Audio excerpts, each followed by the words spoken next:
నమస్కారం వార్తలకు స్వాగతం. ముందుగా ముఖ్యాంశాలు. డిప్యూటీ సీఎం బట్టి విక్రమార్క ప్రెస్ మీట్, పలు అంశాలపై వివరణ.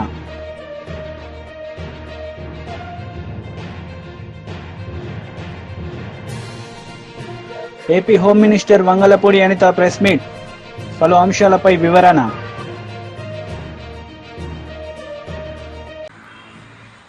పట్నం నరేందర్ రెడ్డి అరెస్టుపై మాజీ మంత్రి బీఆర్ఎస్ కార్యనిర్వాహక అధ్యక్షుడు కేటీఆర్ మండిపడ్డారు. కుటుంబానికి సమాచారం నోటీసులు ఇవ్వకుండా ఎలా తీసుకెళ్తారని అధికారులను నిలదీశారు.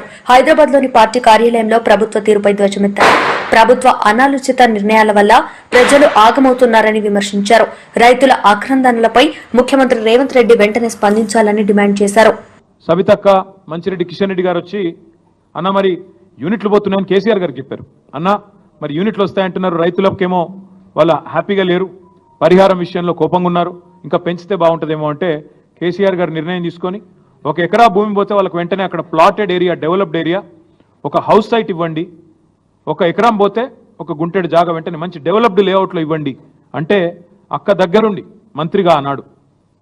లేఅవుట్లు కూడా మేమే చేసినాం, 500 ఎకరాల్లో లేఅవుట్లు వేసినాం, కొంతమందికి పట్టాలు ఇచ్చాం. ఇవన్నీ కూడా చేసింది మా ప్రభుత్వం. చేసిన తర్వాత ఈ తుగ్లక్ ముఖ్యమంత్రి వచ్చి ఫార్మా విలేజ్ అన్నాడు. ఎందుకు చెప్తున్నా ఇదంతా నేపథ్యం మీకంటే, నిన్న కొడంగల్లో జరిగింది అదేదో కుట్రతోనో అదేదో కువారంతోనో ఇంకో దాంతోనో జరిగింది కాదు. ఈ ముఖ్యమంత్రి యొక్క అనాలోచిత మూర్ఖ తుగ్లక్ విధానాల వల్లనే ఇవాళ ఒక్క కొడంగల్లో కాదు, మొన్న సంగారెడ్డి జిల్లా న్యాల్కల్ అక్కడ కూడా గొడవ జరిగింది. అక్కడ కూడా రైతులు మా భూములు ఇవ్వమని చెప్పి రోడ్డు ఎక్కినారు. కొడంగల్లో ఈరోజు కాదండి, దయచేసి నేను మీడియా మిత్రులను కోరుతా ఉన్న, ప్రజలకు కూడా వాస్తవాలు చెప్పండి. 6-7 నెలల కిందట, ఇంకెక్కువ 8-9 నెలల కిందట ముఖ్యమంత్రి సోదరుడు తిరుపతి రెడ్డి, ఆయనకు ఒక ఫోన్ కాల్ వైరల్ అయింది, మీరు చూసే ఉంటారు, వినే ఉంటారు. ఏమని? ఒక రైతు ఫోన్ చేసి తిరుపతి రెడ్డి గారిని అడుగుతున్నాడు, మేము ఎందుకు ఇవ్వాలా మా భూములు, ఇవ్వకపోతే ఏం చేస్తుంది ప్రభుత్వం అని గట్టిగా అడిగితే, తన్ని తీసుకుంటాం ఆయన అన్నమాట, తన్ని తీసుకుంటాం నా కొడక అని మాట్లాడినాడు. ఉంది, వైరల్ ఉంది, ఆ వీడియో ఆడియో తీయండి, తప్పకుండా వినండి.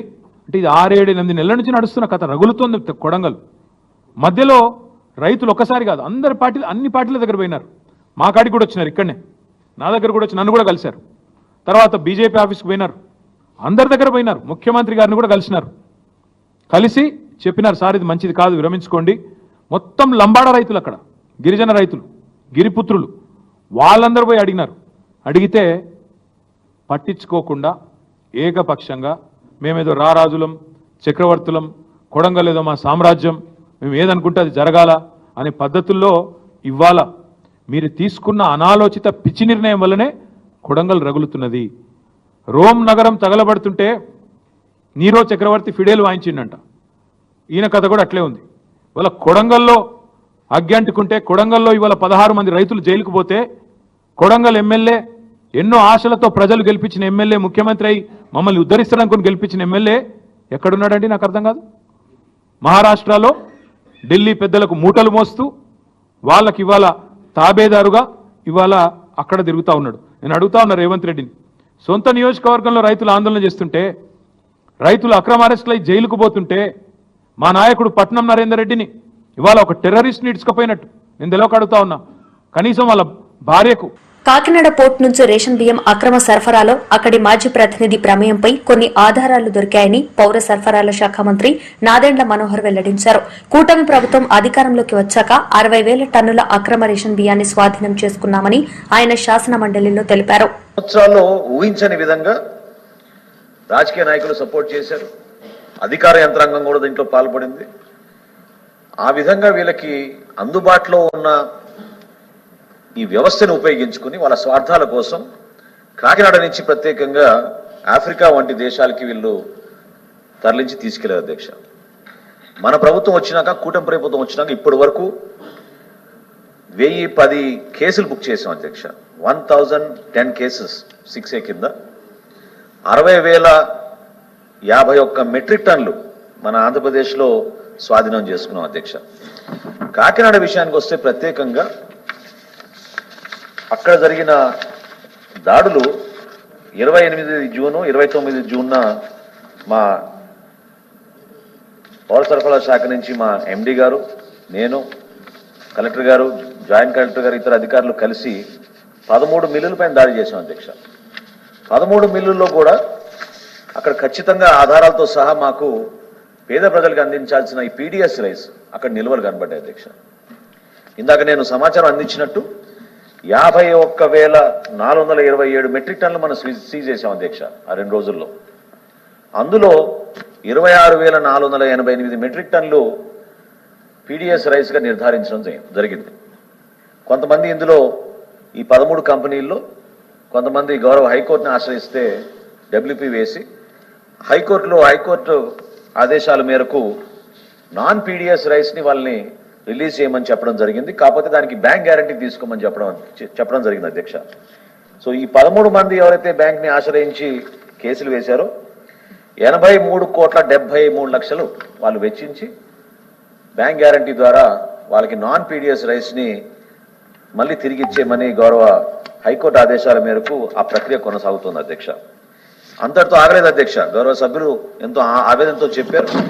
ఆందోళన చెందాల్సిన అవసరం లేదు. అనురాధగా చెప్పినట్టు ముందుగా వీళ్ళపైన క్రిమినల్ కేసెస్ కూడా నమోదు చేశాం అధ్యక్ష. 6A చట్టమే కాకుండా క్రిమినల్ కేసెస్ నమోదు చేసి ఎసెన్షియల్ కమోడిటీస్ యాక్ట్ సెక్షన్ 7(1) కింద కేసులు నమోదు చేశాం. అదేవిధంగా భారతీయ న్యాయ సమితి సెక్షన్ 318 కింద కూడా మేము క్రిమినల్ కేసెస్ వీళ్ళపైన నమోదు చేయడం జరిగింది అధ్యక్ష. ఇన్వెస్టిగేషన్ జరుగుతోంది. ఇప్పటి వరకు సమాచారం ఇంకా అందలేదనే విషయాన్ని ఎందుకు ప్రస్తావించానంటే గతంలో అక్కడ ఉన్న ప్రజాప్రతినిధుల ప్రమేయం ఉందనే సమాచారం ఖచ్చితంగా కొంతవరకు ఆధారాలు దొరికినాయి అధ్యక్ష. ఇన్వెస్టిగేషన్ లో తప్పకుండా మిగతా ఆధారాలు కూడా దొరికి. కూటమి సర్కార్ మభ్యపెట్టే బడ్జెట్ ప్రవేశపెట్టిందని 8 నెలల పాటు బడ్జెట్ పెట్టకుండా ఎందుకు సాగదీశారంటూ వైఎస్ఆర్సీపీ అధ్యక్షులు మాజీ సీఎం వైఎస్ జగన్మోహన్ రెడ్డి నిలదీశారు. బడ్జెట్ పత్రాలే బాబు డ్రామా అరెస్ట్ అని తేల్చాలని, బడ్జెట్ చూస్తే బాబు ఆర్గనైజ్డ్ క్రైమ్ తెలుస్తుందన్నారు. పరిమితికి మించి వైఎస్ఆర్ కాంగ్రెస్ పార్టీ అప్పులు చేసిందని, రాష్ట్రాన్ని శ్రీలంక చేశామని, ఇలా రకరకాల సందర్భాలలో ప్రజలను మభ్యపెట్టే కార్యక్రమం చంద్రబాబు నాయుడు గారు, ఆయన కూటమి, ఆయనకు తోడు ఆయన ఎల్లో మీడియా, వీళ్ళంతా కూడా రకరకాల ప్రచారాలు పెడుతూ వచ్చారు. ఇవాళ సాక్షాత్తు చంద్రబాబు నాయుడు గారు తాను ప్రవేశపెట్టిన బడ్జెట్ పత్రాలే చంద్రబాబు నాయుడు గారి డ్రామా ఆర్టిస్టు అని చెప్తూ అవే సాక్ష్యాలుగా నిలబడ్డాయి.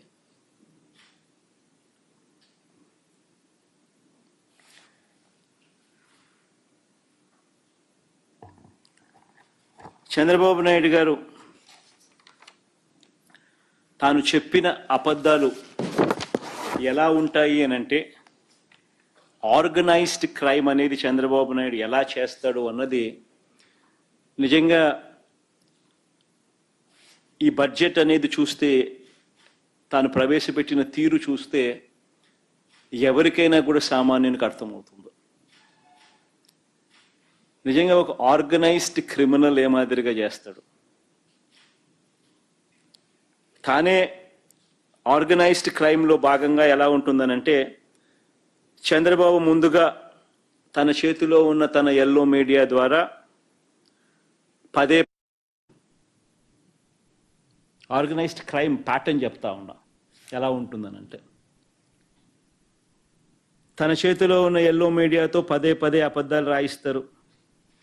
ఆ తర్వాత అదే విషయాన్ని ఇదే చంద్రబాబు పదే మాట్లాడుతూ పోతాడు. పనిలో పనిగా అంటే అప్పుల విషయంలో, ఆంధ్ర రాష్ట్రానికి సంబంధించిన అప్పుల విషయంలో ఆంధ్ర రాష్ట్రం శ్రీలంక అయిపోతుంది అని చెప్పి దుష్ప్రచారం చేస్తూ ఆర్గనైజ్డ్ క్రైమ్గా ఏ రకంగా వాళ్ళు తీసుకొని పోయారు అన్న విషయాలు నేను చెప్తా ఉన్నా. పదే తన చేతిలో ఉన్న ఎల్లో మీడియాతో అబద్ధాలు రాయిస్తారు. ఆ తర్వాత అదే విషయాన్ని పదే చంద్రబాబు మాట్లాడతారు. పనిలో పనిగా ఆ తర్వాత తన దత్తపుత్రుడితోనూ, తనకు సంబంధించిన ఇతర పార్టీలో ఉన్న తన వ్యక్తులతోనూ ఇవే విషయాలు మళ్ళీ పదే మాట్లాడిస్తారు. ట్వీట్లు పెడతారు, చివరకు దాన్ని ఒక అంతర్జాతీయ అంశంగా కూడా మారుస్తారు. ఇదంతా ఆర్గనైజ్డ్ క్రైమ్లో భాగంగా వీళ్ళంతా కూడా చేస్తారు. ఎందుకు ఈ విషయాలన్నీ కూడా చెప్తా ఉన్నాను అని అంటే, ఈ ఆర్గనైజ్డ్ క్రైమ్ అన్నది ఏ విధంగా జరిగింది అని చెప్పి మీ అందరికీ కూడా ఎక్స్ప్లెయిన్ చేయబోతా ఉన్నాను. AP home minister Vangalapudi Anitha media సమావేశం నిర్వహించారు. ఈ సందర్భంగా పలు అంశాలపై ఆమె మాట్లాడారు.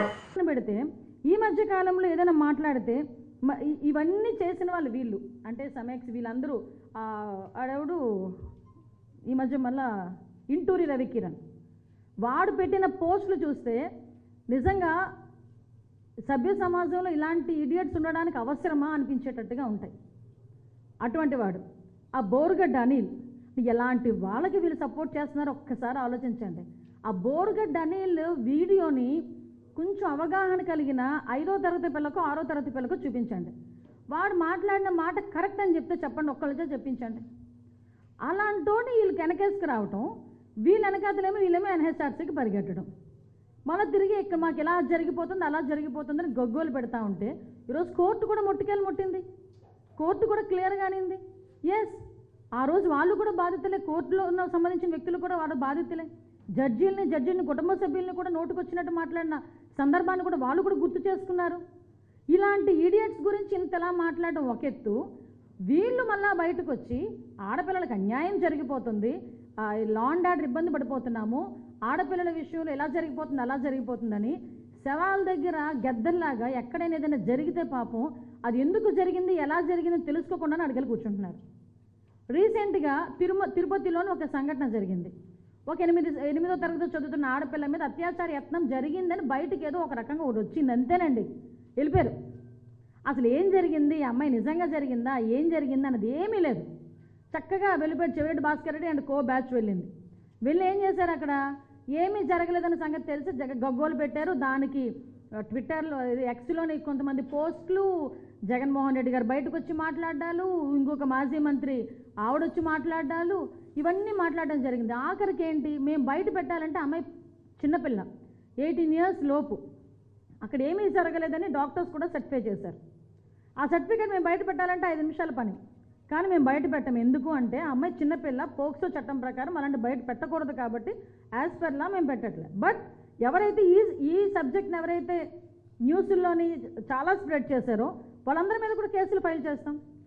ఈరోజు పొంగనూరు ఇష్యూ నడిచింది. ఆ రోజు చిన్నపిల్లని ఎవరు అత్యాచారం చేయలేదు, చంపడం అయితే వాస్తవం, 48 గంటల్లో పట్టుకున్నాం. ఆ చంపిన పిల్లని రేప్ చేసి చంపేశారని చెప్పేసి సాక్షి మీడియాలో ప్రచారం చేస్తే మేం గట్టిగా మాట్లాడితే ఆ వీడియోనేమో మీరు మళ్ళీ డిలీట్ చేయించుకుంటారు. అయినా మేము వదలం, వాటి మీద కూడా కేసులు పెడతాం. ఎందుకంటే తప్పుడు ప్రచారాలు చెయ్యటం కూడా చాలా పొరపాటే. నేనేమంటానంటే ఈరోజు ఇందాకే మనకి జరిగింది అంటే ఎక్కడ ఏం జరిగినా మేము వెళ్తాం అన్నారు. ఒక్కటి క్లియర్గా అడుగుతున్నా వీళ్ళని, ఈరోజే మంత్రాలయం నియోజకవర్గంలో కొసిగి మండలం కడదొడ్డి వైసీపీ సర్పంచ్ మీద ఈరోజు పోక్సో యాక్ట్ కేసు నమోదైంది. ప్లస్ వైసీపీ నేతలు ఈరోజు వెళ్తాడా జగన్మోహన్ రెడ్డి ఆ అమ్మాయిని పరామర్శించడానికి?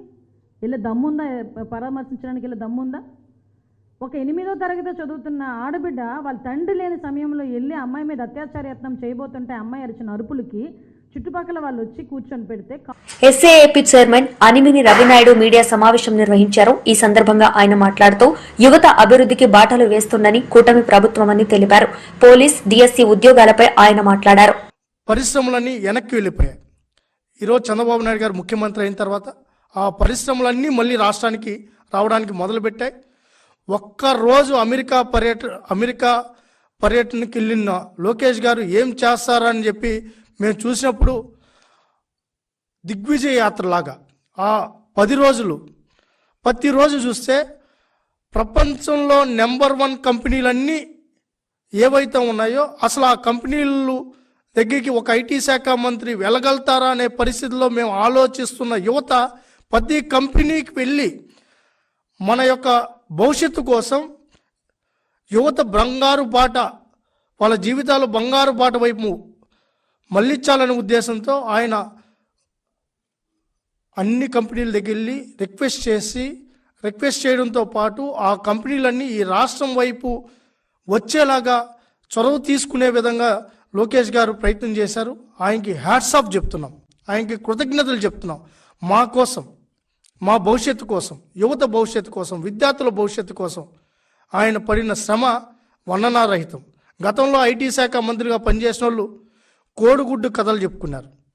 చలుంది, మేము వెళ్ళలేం, మా దగ్గర దుప్పట్లు కప్పుకోలేం, ఫ్లైట్లో మేము వెళ్ళాలంటే మాకు ఇబ్బంది ఉంది, అందుకే మేము వెళ్ళలేదని చెప్పి అనేక ఊకదంపుడు ఉపన్యాసాలు ఇచ్చారు. కానీ లోకేష్ గారు బాధ్యతలు తీసుకున్న ఈ నెలలోనే మొన్న బాంబేకి తెల్లారితో వెళ్ళి సాయంత్రం కంతా 65,000 కోట్లు పెట్టుబడులకు సంబంధించి రిలయన్స్ కంపెనీతో డిస్కషన్ చేసి చేసుకున్న వెంటనే ఆ కంపెనీ మళ్ళీ నిన్నటికి నిన్న ఇక్కడికి వచ్చి ఎంఓఈ చేసుకున్నారంటే లోకేష్ గారి పట్టుదల కృషిని మేము అభినందించక ఏం చేయాలి? మా కోసం పరితపిస్తున్నారు లోకేష్ గారు, మా కోసం పరితపిస్తున్నారు ఈ రాష్ట్ర ముఖ్యమంత్రి వారు. నిరంతరం ఈ రాష్ట్రంలో ఆ రోజు యువకులంలో ఇచ్చిన మాట కోసం 20 లక్షల ఉద్యోగాలను యువతకు కల్పించాలని చెప్పి ఆ రోజు ఏదైతే మాట ఇచ్చారో ఆ మాట కోసం నిరంతరం శ్రమిస్తున్న లోకేష్ గారికి హ్యాట్స్ ఆఫ్ చెప్తున్నాం. ఈరోజు అదేవిధంగా ముఖ్యమంత్రిగా బాధ్యతలు తీసుకున్న నుంచి జెట్ స్పీడ్తో పరిశ్రమల్ని రాష్ట్రం వైపు తీసుకుని వస్తున్న చంద్రబాబు నాయుడు గారికి కూడా కృతజ్ఞతలు తెలియజేసుకున్నాం. ఇప్పటికే అనేక పరిశ్రమలు ఈ రాష్ట్రం వైపు మొగ్గు చూపించాయి. అదేవిధంగా శ్రీసిటీలో 900 కోట్ల పైన పెట్టుబడులకు సంబంధించి శంకుస్థాపన కూడా చేయడం జరిగింది. అదేవిధంగా మరొక 1300 కోట్లకు సంబంధించిన ఎంఓయూలు కూడా జరిగాయి. అంటే 4,000 మందికి ఉపాధి కలిగించే పరిశ్రమలను శ్రీసిటీకి తీసుకొని రావడం జరుగుతుంది. అదేవిధంగా విశాఖపట్నం కానీ, అమరావతి ప్రాంతంలో కానీ, తిరుపతి ప్రాంతంలో కానీ ఈరోజు అనేక పరిశ్రమలతో చర్చలు జరుపుతున్నారు. ఆ పరిశ్రమలన్నీ ఈ రాష్ట్రం వైపు వచ్చేలాగా, యువతకు భవిష్యత్తు కల్పించేలాగా పరిశ్రమలన్నీ మామూలుగా ఏ పరిశ్రమ అయినా ఇక్కడ పెట్టుబడి పెట్టాలంటే వాళ్ళు ఒక అన్యాయాన్ని ఎదిరిస్తే నా గొడవకు సంతృప్తి, అన్యాయం అంతరిస్తే నా గొడవకు ముక్తి ప్రాప్తి, అన్యాయాన్ని ఎదిరించిన వాడే నాకు ఆరాధ్యుడని ప్రకటించిన ప్రజాకవి కాళోజీ నారాయణరావు నిత్య స్మరణీయులని ముఖ్యమంత్రి రేవంత్ రెడ్డి కొనియాడారు. కాళోజీ నారాయణరావు వర్ధంతిని పురస్కరించుకొని ఢిల్లీలోని అధికారిక నివాసంలో కాళోజీ చిత్రపటానికి ముఖ్యమంత్రి పుష్పాంజలి ఘటించారు. Telangana deputy CM Bhatti Vikramarka media సమావేశం నిర్వహించారు. ఈ సందర్భంగా పలు అంశాలపై ఆయన మాట్లాడారు. అవకాశం కలిగి రాష్ట్ర అభివృద్ధికి దోహదపడుతుంది. ఈ రాష్ట్రంలో వ్యవసాయ రంగంతో పాటు పారిశ్రామిక అభివృద్ధిని కూడా చేసుకుంటే తప్ప మనం ప్రపంచంతో పోటీ పడలేం. అలాగే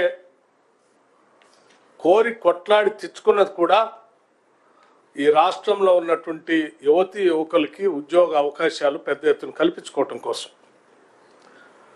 ఇటు ప్రభుత్వంలో ఉన్నటువంటి ఉద్యోగ అవకాశాలని నిరుద్యోగ యువతీ యువకులకి అందిస్తూనే ప్రైవేటు పరంగా కూడా పరిశ్రమలను పెద్ద ఎత్తున తీసుకొని వచ్చి రాష్ట్ర అభివృద్ధికి దోహదపడుతూ నిరుద్యోగ యువతీ యువకులకి ఉద్యోగ అవకాశాలు కూడా కల్పించడం అనేదే ప్రధాన లక్ష్యంగా ముందుకు పోతే ఈ రాష్ట్రం మనం అనుకున్న కలలు నెరవేరుతాయని ప్రగాఢంగా ఇందిరమ్మ ప్రభుత్వం, ప్రజాప్రభుత్వం నమ్ముతా ఉంది. దాంట్లో భాగంగానే మీ అందరికీ తెలిసిందే, హైదరాబాద్ పరిసర ప్రాంతాల్లోనే కాకుండా వివిధ రూరల్ ఏరియాస్లో కూడా అభివృద్ధిని విస్తరింప చేయాలనేటువంటి ఆలోచనతోనే కొడంగల్ శాసనసభ నియోజకవర్గంలో ఉన్నటువంటి వికారాబాద్ జిల్లాలో మన లగచర్ల గ్రామం దగ్గర జరిగినటువంటి సంఘటన, లేకపోతే ఆ పరిసర ప్రాంతాల్లో రాష్ట్ర ప్రభుత్వం చేపట్టాలనుకునేటువంటి పారిశ్రామిక అభివృద్ధి గురించి కూడా మీ అందరికీ తెలిసినటువంటి అంశమే. ఈ ప్రభుత్వం ఏర్పడిన దగ్గర నుంచి రాష్ట్ర ముఖ్యమంత్రిగా ఉన్నటువంటి రేవంత్ రెడ్డి గారు బాగా వెనుకబడి ఉన్నటువంటి కొడంగల్ శాసనసభ నియోజకవర్గంలో కూడా పారిశ్రామిక అభివృద్ధి కోసం ఇండస్ట్రియల్ పార్క్స్ని ఏర్పాటు చేసి తద్వారా ఆ పరిసర ప్రాంతాల్లో కూడా ఉపాధి ఉద్యోగ అవకాశాలతో పాటు రాష్ట్ర అభివృద్ధి కోసం ఒక డీటెయిల్డ్ ప్రోగ్రాంతో ముందుకు పోతా ఉన్నారు. ఈ పోయే క్రమంలో సరే పారిశ్రామికీకరణ, ఇండస్ట్రియల్ పార్క్స్ అంటే తప్పనిసరిగా భూసేకరణ జరగాల్సిందే. సరే భూసేకరణ జరిగిన క్రమంలో భూమి కోల్పోయేటువంటి రైతాంగ సోదరులకి ఉన్నటువంటి బాధ కూడా మనందరికి తెలిసిందే. అందులో మరీ ముఖ్యంగా నిరుపేదలు, బలహీన వర్గాలు, దళితులు, గిరిజనులు ఉంటే ఇంకా బాధగా ఉంటుంది. భూమే వాళ్ళకు ఉండదు, ఆ ఉన్నటువంటి భూమి కూడా కోల్పోతున్నప్పుడు తప్పనిసరిగా బాధ ఉంటుంది. ఆ బాధని సంపూర్ణంగా ఇందిరమ్మ ప్రభుత్వం అర్థం చేసుకుంటుంది. అయితే ఈ చేసే క్రమంలో భూమి కోల్పోతున్నటువంటి వారికి ఒక మంచి R&R ప్యాకేజ్ ఇచ్చి ఈ ప్రభుత్వం ద్వారా కావలసిన సహాయ చర్యలన్నీ తీసుకోవాలని చెప్పి రాష్ట్ర ప్రభుత్వం స్పష్టంగా ఆదేశాలు ఇవ్వటం కూడా జరిగింది.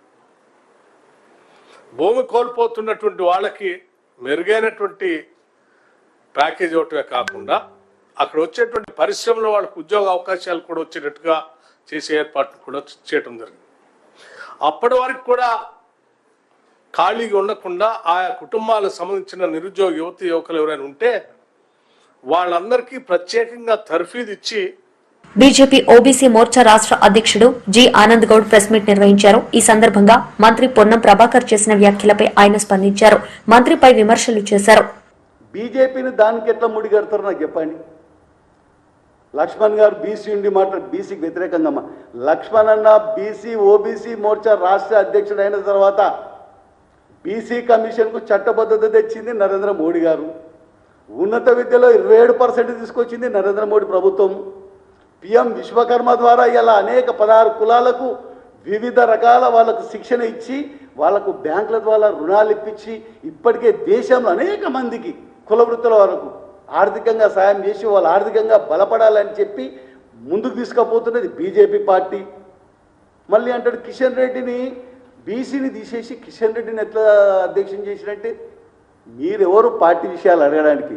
మీరు ఇది తెలుసుకుంటలేరు. ఒక బీసీ అధ్యక్షుడిని తీసేసి ఓసీ అధ్యక్షుడిని పెట్టి కిషన్ రెడ్డిని పెట్టి బీజేపీ పార్టీ ఈ రాష్ట్రంలో బీసీ ముఖ్యమంత్రిని చేస్తాము, కిషన్ రెడ్డి అధ్యక్షుడిగా ఉన్న మేము అధికారంలోకి వస్తే బీసీ ముఖ్యమంత్రిని చేస్తారని ధైర్యంగా ప్రకటించిన పార్టీ బీజేపీ పార్టీ. అంతా కూడా తెలివి లేకపోతే ఎట్లా? మేము బీసీ తీసేసి కిషన్ రెడ్డి గారిని పెట్టి మా ముఖ్యమంత్రి ఎవరో చెప్పకుండా ఉంటే నువ్వు ఈ ఆరోపణ చేయాలి. ఏమని కిషన్ రెడ్డి గారిని పెట్టిర్రు, మీరు ఎట్లా పెట్టిర్రు బీసీని? మేము అధ్యక్షుడిని పెట్టి కిషన్ రెడ్డి గారిని బీసీ ముఖ్యమంత్రి ప్రకటించినాం అంటే రేపు పార్టీ గెలిస్తే మేము బీసీనే ముఖ్యమంత్రి చేస్తామని ప్రకటించినాం. మరి అది తెలుసుకోవాలి కదా నువ్వు. లక్ష్మణ్ నిన్ను ఇప్పుడు మేము రేవంత్ రెడ్డిని ఎందుకు పెట్టినాము, పొన్నం ప్రభాకర్నే పెట్టాలి, లేకపోతే అవన్నీ మీకు అవసరం లేదుగా. పార్టీ ఆర్గనైజేషన్ ఇవాళ బీసీలకు ఏ ప్రభుత్వం ఏం చేస్తుంది? మీరు ఇన్ని సంవత్సరాలలో మీరు బీసీలకు ఏం చేసిండ్రో చర్చించండి, చర్చకు రండి. మేము ఇంత చేసినాం. నెహ్రూ నుంచి ఇందిరాగాంధీ, రాజీవ్ గాంధీ తర్వాత మన్మోహన్ సింగ్. ఈరోజు ఏ రాష్ట్రాలల్లో మీరు ఆదర్శంగా ఈ బీసీల పట్ల మీరు ఏం మేలు చేసారో మీరు ప్రకటన చేయండి. ఈ అంత డ్రామా ఎందుకు? మేము చెప్తున్నాం. ఇవాళ ఎంపీలు మా పార్టీ నుంచి 74 మంది ఎంపీలు ఉన్నారు పార్లమెంట్లో, రాజ్యసభలో 30 మంది ఉన్నారు, ఎమ్మెల్యేలు 368 మంది బీసీలు ఉన్నారు, ఎమ్మెల్సీలు 62 మంది ఉన్నారు. మాకున్న 240 మందిలో 74 మంది బీసీలు ఉన్నారు. మంత్రివర్గంలో 27 మంది ఉన్నారు. నువ్వు కార్పొరేషన్లో ప్రకటించినవు. అసలు బుద్ధి ఉంటే నువ్వు బీసీ గురించి మాట్లాడే పొన్నం ప్రభాకర్, నువ్వు మంత్రిగా కొట్లాడి కార్పొరేషన్లో ఎంతమందికి ఇప్పించుకున్నావో చెప్పు. నీకంత ధైర్యం ఉందా? ఎక్కువ మాట్లాడితే మీ ముఖ్యమంత్రి కటింగ్లో పెడతాడు. ముఖ్యమంత్రికి అనుకూలంగా తిరిగే మంత్రిత్వ శాఖనే మీది. బీసీలకు న్యాయం చేసే మంత్రిత్వ శాఖలో మీరు లేరు. ఏందంటే మీ ఉనికిని సాటుకోవడానికి ఎవరైనా మాట్లాడితే మీకు బీసీల పట్ల చిత్తశుద్ధి ఉంటే, నేను ఒక్కటి చెప్తున్నా, ఇవాళ వికారాబాద్ జిల్లా లగచర్ల ఘటనలో నిందితులు ఎంత పెద్దవారైనా అరెస్టు చేయక తప్పదని మంత్రి కోమటిరెడ్డి వెంకటరెడ్డి స్పష్టం చేశారు. రౌడీలను పెంచి పోషించి కలెక్టర్పై దాడికి దిగారని మంత్రి ఆరోపించారు. దాడులకు దిగిన వారికి మద్దతిస్తామని బీఆర్ఎస్ నేతలు చెబుతున్నారన్నారు. ఘటనపై కేసీఆర్ బేషరతుగా క్షమాపణ చెప్పాలని మంత్రి కోమటిరెడ్డి వెంకటరెడ్డి డిమాండ్ చేశారు. గతంలో ఎస్సీల భూములు లాక్కుంటే ఈ తరహా దాడులు జరగలేదన్నారు. మనీ లాండరింగ్ పై గవర్నర్ అనుమతి ఇస్తే నిందితులు అరెస్టు కావాల్సిందేనని మంత్రి తెలిపారు. అరెస్ట్ అయితే యోగా చేస్తా, బయటకొచ్చాక పాదయాత్ర చేస్తానని కేటీఆర్ చెప్పారన్నారు. కేటీఆర్తో మాట్లాడినట్టు ఫోన్ రికార్డు ఉంది. సమగ్రంగా విచారణ జరుగుతుంది కాబట్టి దాని మీద మొత్తం చెప్పు. ఎంక్వైరీ రిపోర్ట్ వచ్చిన తర్వాత ఎంత పెద్దోడు ఉన్నా లోపలికి పోవాల్సిందే. ఎందుకంటే కలెక్టర్కే భద్రత లేనప్పుడు, భద్రత అంటే వరి తెగించి ప్లాన్ చేసి రౌడీ షీటర్ని రేప్ కేసు ఉన్నోని తీసుకొచ్చి ఆయన ఒక టీఆర్ఎస్ లీడరు అటువంటి బ్యాచ్ని పెట్టి దాడి చేయించింది. సభ్య సమాజం ఈరోజు ఆఫీసర్లే కాదు అందరూ కూడా పరిశాన్ అవుతున్నారు. అక్కడ పరిశ్రమ రాలే, అక్కడ వస్తే కలెక్టర్ నాకు వ్యక్తిగతంగా ఇక్కడ హైదరాబాద్లో రంగారెడ్డి జాయింట్ కలెక్టర్ ఉండే, భద్రాచలంలో పిఓ ఐటీడీఏ ఉండే, నక్సలైట్ ఏరియాకి పోయి కూడా బార్డర్లో ఛత్తీస్గఢ్ బార్డర్లో పోయి మామూలు గిరిజనులకు సేవ చేసేవాడు. నక్సలైట్ల భయానికి ఎవరు ఆఫీసర్లు పోకపోతున్నాయి. ఈయన పిఓ ఐటీడీగా నేను ఇన్ఛార్జ్ మినిస్టర్ ఖమ్మం. అలాంటి ఆఫీసర్ మీద ప్రజల కోసం ఇలా రైతులు రమ్మన్నారని చెప్పి పోలీస్ బందోబస్తు లేకుండా పోతుండే ఇట్లా దాడి చేపించడం మంచిదే. నా కేటీఆర్ నువ్వు ఒకసారి ఆలోచించుకో, నువ్వు ఏం చేస్తున్నావు? ఫ్రస్ట్రేషన్లో F1 రేస్లో ఆర్బీఐ అనుమతి లేకుండా 54 కోట్లు నువ్వు లండన్కి చెల్లించి లండన్లో bogus event manager F1 bogus event manager చెల్లించి అందులో అరవింద్ కుమార్ గారు మా అప్పటి మున్సిపల్ మినిస్టర్ ఆదేశం మేరకే నేను పే చేసిన. నాదేం లేదని నేను అప్రూవర్గా మారిపోయి దాన్ని రూపాయలని పౌండ్స్లో మార్చి ఆర్బీఐ పర్మిషన్ లేకుండా, ఫారిన్ ఎక్స్చేంజ్ పర్మిషన్ లేకుండా అక్కడికి ట్రాన్స్ఫర్ చేసిండ్రు. అది చాలా పెద్ద కేసు. అది గవర్నర్ 15 రోజుల కింద రాసిండ్రు ఏసీబీ వాళ్ళు.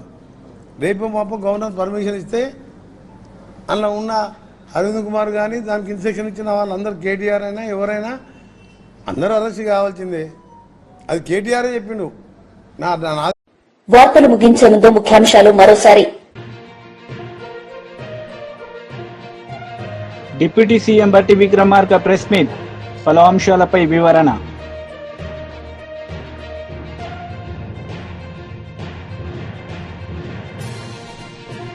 AP home minister Vangalapudi Anitha press meet, పలు అంశాలపై వివరణ.